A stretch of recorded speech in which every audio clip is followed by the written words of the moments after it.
365 દિવસ આપણો આ જ્ઞાન ધ્યાન ચિંતનનો જે સવારનો 7 થી 8નો સમય છે, બહુ જ કિંમતી સમય છે.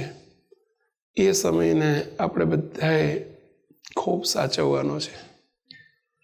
તો આજ્ઞા કહો, વિનંતી કહો, પ્રાર્થના કહો, અમારી બે હાથ જોડીને પ્રાર્થના છે બધા સમાજને, આખો SMVS સમાજ, ચાહે પછી દેશના સભ્યો હોય, વિદેશના સભ્યો હોય.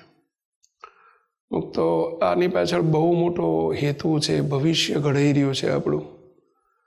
આપણું અનાદિમુક્ત વિશ્વનું આ પ્રી પ્લાનિંગના ભાગરૂપે આ જ્ઞાન ધ્યાન ચિંતન આપવામાં આવ્યું છે. આપણને કોઈને મહારાજ છોડવાના નથી. એ દિવ્ય વિશ્વની અંદર લઈ જવામાં મહારાજનો ભવ્ય પ્રચંડ સંકલ્પ છે. આપણને ત્યાં બધાને એડમિશન આપવાનું છે.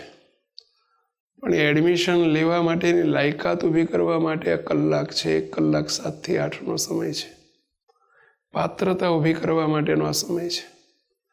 માટે બધા મુક્તોને ખાસ વિનંતી છે કે થોડું સુવામાં એડજસ્ટમેન્ટ કરજો, ઉઠવામાં એડજસ્ટમેન્ટ કરજો, પણ આમાં એડજસ્ટમેન્ટ ના કરતા.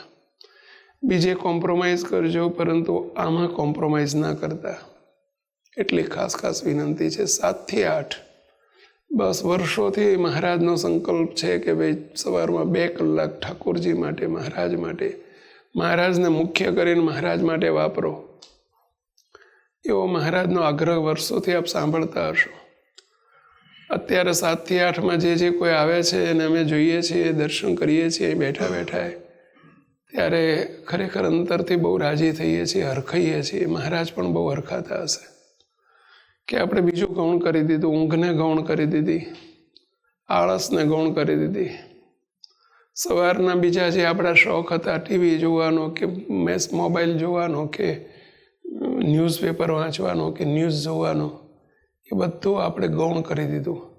સવારના પહોરમાં આપણો વિક્ષેપ થતો હતો. આ બધું આપણને આપણી જે લક્ષ્ય છે, આપણું લક્ષ્યાંક છે, આપણો મહારાજની મૂર્તિ આપણા જીવનનો ધ્યેય છે. વર્ષોથી જીવન મંત્રની કલમમાં આપણે બોલતા આવ્યા છીએ.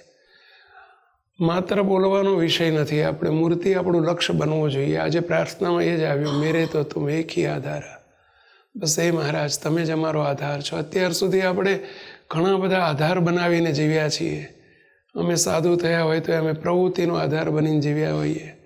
તમે ગૃહસ્થ છો, તમે પણ સેવાનો આધાર, સ્ત્રી પુત્ર પરિવારનો આધાર, કુટુંબનો આધાર. આપણે ઘણા બધા આધારો રાખીને પૈસાનો આધાર, ગાડીનો આધાર, બંગલાનો આધાર, નોકરીનો આધાર, ધંધાનો આધાર. ભજન ભક્તિનો એક આધાર છે, એ પણ એક કાર્ય છે. સારું છે પેલા બધા કરતાં, પરંતુ નહીં. એક મૂર્તિનો આધાર જ્યારે બને ને ત્યારે આપણે ખરા અર્થમાં કારણ સત્સંગના સંતો કે કારણ સત્સંગના હરિભક્તો કહેવાઈએ.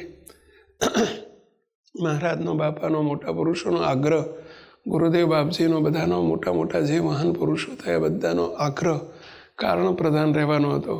તો સવારના પહોરમાં આપણે કારણને પ્રધાન બનાવી દઈએ.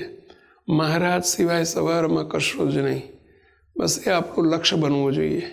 બધું ગૌણ થઈ જવું જોઈએ. પેલા એથી અધિક શું છે આપણા માટે બધાને વિનંતી છે. 7 થી 8 હજુ જેણે લાભ નથી લીધો, આજ સુધી ગૌણતા રાખી છે, મુક્તો આપણે અંતરનો રાજીપો જોતો હોય તો બધાને 2 હાથ જોડીને વિનંતી છે. મંદિર દૂર પડતું હોય, મંદિરમાં આવીને સમય જો ગુજારાય તો અતિ આનંદની વાત છે. કારણ કે મંદિર એક પવિત્ર ભૂમિ છે, ધામ ભૂમિ છે, દિવ્ય ભૂમિ છે. ત્યાં દિવ્ય ઓરા કામ કરતી હોય. સમૂહમાં રહીને આપણે 1 કલાક જો પસાર કરીએ તો ખૂબ મહત્વનું છે, ખૂબ સારી વસ્તુ છે. પરંતુ કદાચ મંદિર દૂર પડતું હોય તો ઘેર બેસીને પણ આપણે લાભ લેવો જોઈએ. લિંક સંતો પાસેથી લઈને પણ આ 1 કલાકનો અવશ્ય લાભ લેવો. કરવા ખાતર નહીં. ભલે આજ્ઞા માનો છો એટલે ઘણી મહત્ત્વની વાત છે કે સવારમાં ઉઠતાની વહેત આપણે મહારાજની આજ્ઞા પડી જાય છે આપણાથી. બહુ મોટી વસ્તુ છે.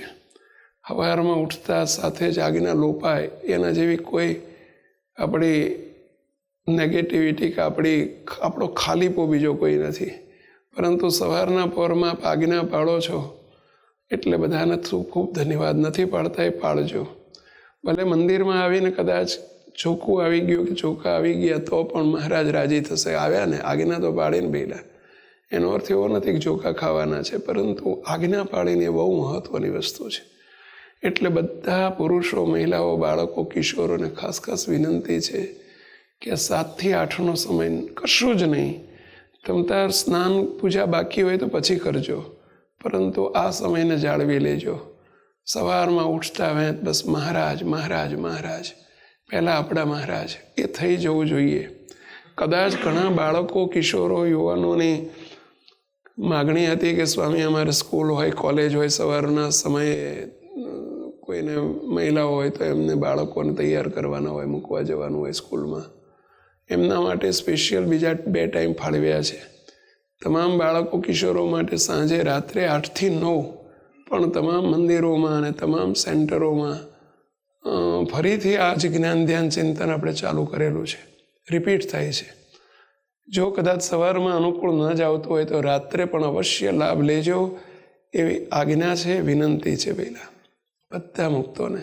મહિલાઓ માટે સ્પેશિયલ સાંજે 4 થી 5નો સમય ફાળવેલો છે કે જેથી એમને પણ બપોરના સમયે વિશેષ સાનુકૂળતા પડે કે નવરાશનો સમય હોય તો એ વખતે વિશેષ લાભ લઈ શકે.